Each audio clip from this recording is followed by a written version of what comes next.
así el pelo, vamos a agarrar 3 de esta parte. Primero lo que tenemos que hacer, mira para arriba, por favor. Mira que me tiene que opinar yo.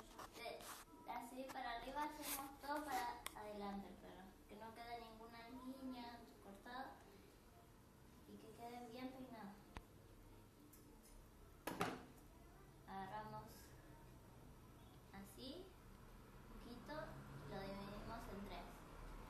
Hacemos 1, 3. Agarramos pelo de acá arriba y lo ponemos. Y al que está acá, lo soltamos. El que está cayendo, soltamos. Entonces, hacemos 1, 2, 3. Agarramos.